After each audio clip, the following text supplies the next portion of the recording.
Bem-vindo ao Grupo Educacional Filadélfia. Eu sou o professor Alfredo Keenan e nós estamos aqui para mais uma aula da disciplina de Relações Interpessoais. Hoje, especificamente, nós vamos ver questões a respeito da motivação. Quando a gente fala em motivação, nós vamos fazer referência ao nosso próprio modo de ser. Quanto a isso, nós devemos levar em consideração a hierarquia de necessidades de Maslow. Isso porque Abraham Maslow foi um psicólogo humanista que propôs uma classificação diferente dessa necessidade. Para ele, há 5 tipos de necessidades básicas, ou necessidades que todas as pessoas precisam dentro de uma hierarquia. A primeira delas são as necessidades fisiológicas. Na segunda etapa, temos as necessidades de segurança íntima, sejam físicas ou psíquicas. Temos também a necessidade de amor e de relacionamento. No quarto nível, nós temos as necessidades de estima e de autoconfiança. E no quinto e último nível, as necessidades de autorrealização. Retomando, dessa forma temos das necessidades fisiológicas as questões da respiração, da comida e alimentação, da água, do sexo, do sono, da homeostase, como descanso, e da excreção. No segundo nível, nós temos as necessidades de segurança, seja segurança do próprio corpo, segurança do emprego, segurança de recursos, da moralidade, segurança da sua própria família, segurança da sua saúde e segurança da sua propriedade. No terceiro nível, do amor e relacionamento, nós desejamos o quê? A amizade, a família e a intimidade sexual dentro dessa correlação. Na quarta fase, nós temos as necessidades de estima, como a necessidade da autoestima, necessidade da confiança para com as outras pessoas, necessidade de conquista, necessidade de respeito aos outros e respeito dos outros. E no último nível, na última etapa de realização pessoal, nós temos a necessidade da moralidade, da aceitação da sua própria criatividade, da sua espontaneidade, na solução de problemas, na ausência de preconceitos e na aceitação dos fatos. Aí então, essa nova classificação permitiu uma nova visão sobre o comportamento humano, que não busca apenas saciar necessidades físicas, mas crescer e se desenvolver. Maslow organizou as necessidades em uma pirâmide, colocando em sua base as necessidades mais primitivas. Ele também descreve uma diferença qualitativa entre as necessidades básicas e as mais elevadas. As primeiras são necessidades defectivas ou deficitárias, ou seja, baseadas na falta e devem, assim, ser saciadas para evitar um estado indesejável. Ou seja, só vamos atingir outros níveis a partir que este primeiro nível esteja satisfeito. Então, enquanto as necessidades dos níveis mais altos das pirâmides são necessidades de crescimento. Estas necessidades não buscam ser saciadas para se evitar algo indesejável, mas para se alcançar algo mais desejável. Assim, então, a organização piramidal das necessidades implica, em primeiro lugar, que as necessidades mais embaixo são mais primitivas e urgentes do que as mais de cima.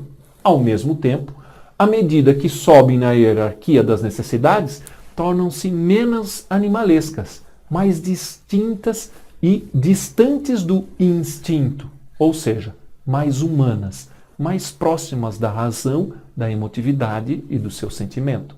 Assim, ao mesmo tempo em que é desejável atingir os níveis mais altos da pirâmide, as necessidades mais básicas são mais poderosas, são prementes. Somente quando as necessidades mais básicas são saciadas, total ou parcialmente, torna-se possível partir para o próximo nível. Ou melhor, o próximo nível se torna perceptível, se torna possível. Vamos ver então a teoria motivacional aplicada ao trabalho. Os cientistas definiram que a motivação é a energia que desperta e mantém os esforços até conseguirmos atingir um determinado objetivo. As motivações se diferem, dadas as situações diferentes que o indivíduo vivencia, como no ambiente escolar, no ambiente de trabalho, num contexto religioso, entre outras situações. Os incentivos monetários e de bens materiais satisfazem apenas no instante em que ocorre a premiação. Mas a satisfação das necessidades psicológicas é que realmente incentivam aos trabalhadores a atingirem maiores desempenhos e de forma mais duradoura. Existem alguns pontos que precisam ser analisados para entender as reais motivações dos indivíduos. Primeiramente, a empresa precisa entender qual o motivo que o funcionário levou a se candidatar àquela vaga e àquela empresa. Em segundo lugar, o Departamento de Recursos Humanos deve promover não apenas treinamento, mas também recursos para que os supervisores consigam manter os seus liderados motivados. E, por último, é o fato de que as saídas e demissões de funcionários também é uma forma inteligente de receber feedback e poder compreender diferentes maneiras de motivar os funcionários. A motivação em marketing.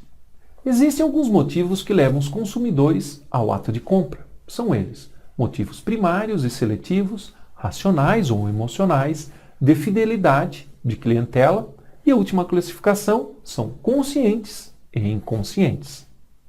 Vamos iniciar com os motivos primários, que são aqueles que, por alguma necessidade física, as pessoas são levadas a procurar algum tipo de produto ou serviço que satisfaça essas necessidades primárias, como, por exemplo, a fome leva a procurar algum tipo de alimento. Já a escolha desse alimento, por sua vez, se dará pela motivação seletiva. Os motivos racionais, por sua vez, são impulsionados por fontes comprováveis e dados absolutos, como economia, capacidade e durabilidade, quais as vantagens, ou descritivo desses produtos.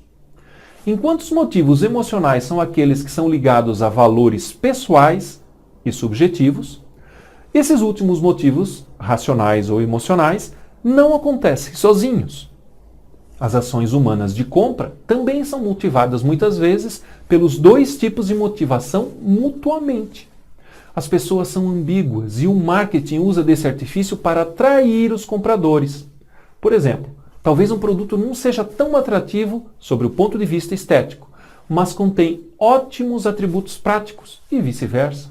Por ora, um produto não muito eficiente pode ser muito bonito e ser comprado pelo impulso da motivação emocional.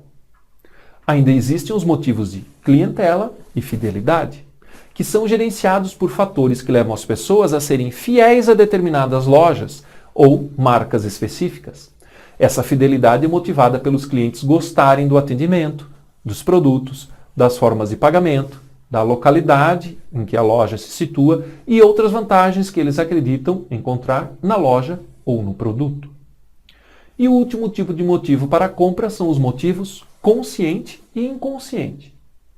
O consciente, como diz a palavra, é aquele em que um consumidor sabe o porquê de estar comprando algo por meio de experiências já vividas.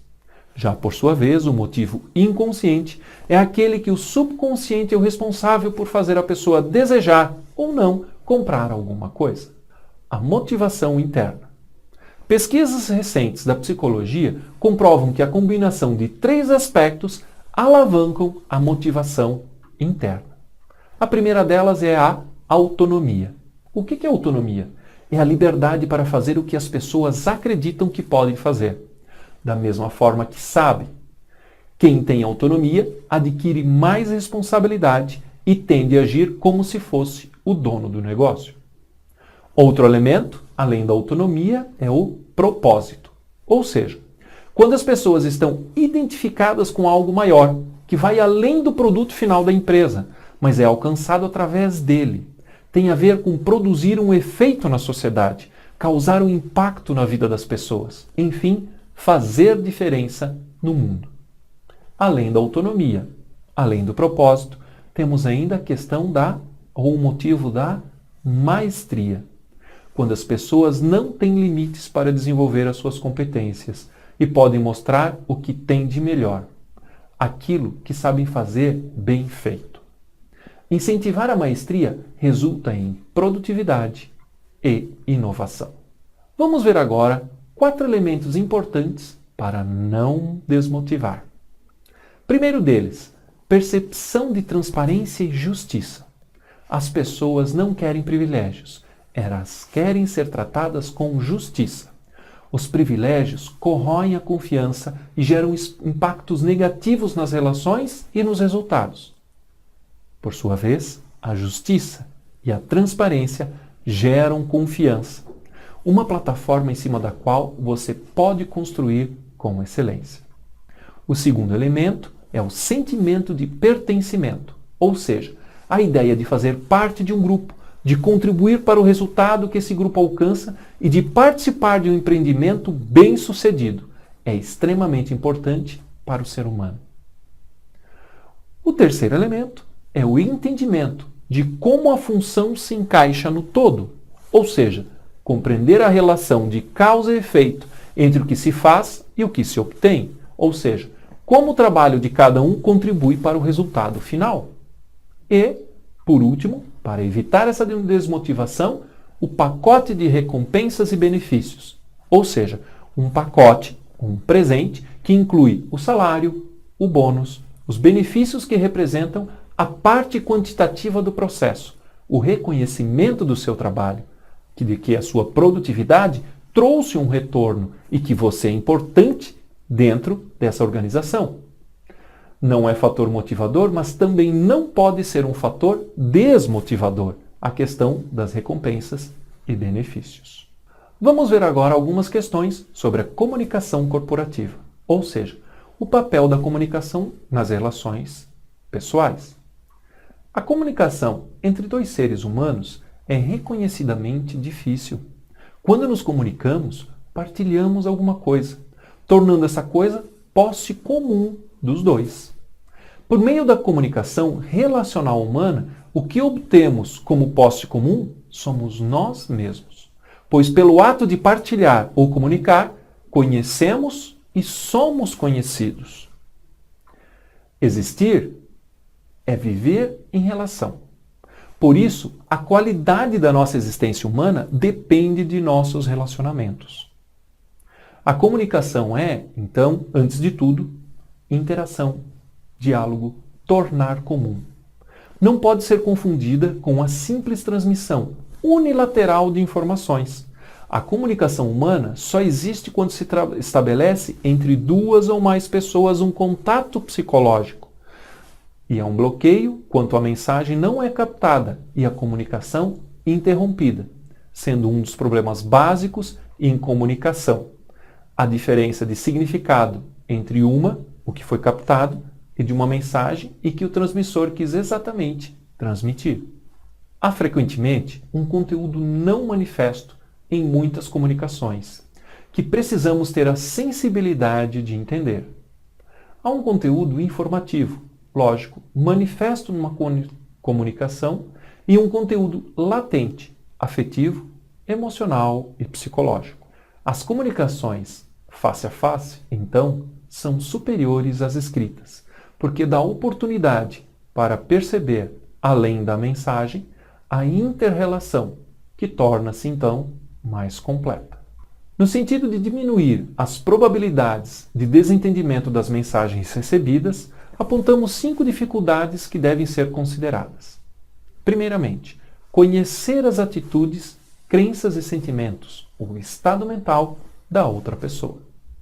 Segundo elemento, compreender que o estado mental depende de sinais, frequentemente ambíguos. Terceiro elemento, utilizar um sistema de codificação que decifre esses sinais. Quarto elemento, interpretar os comportamentos dos outros em função das circunstâncias na qual eles ocorrem. E quinto elemento, julgar o grau de correção acerca dos motivos e as atitudes dos outros em função da exatidão daquele que julga. Quando se aprende e se pratica a arte da boa comunicação, um benefício muito valioso é agregado ao indivíduo, a maturidade pessoal. Se fielmente acreditarmos nas verdades e aceitarmos as atitudes que fundamentam a comunicação franca e honesta, iniciaremos um contato saudável com a realidade, desistindo dos papéis que representamos e dos jogos que fazemos, logo estaremos lidando mais eficientemente com nós mesmos, como realmente somos, e com os outros, como realmente são.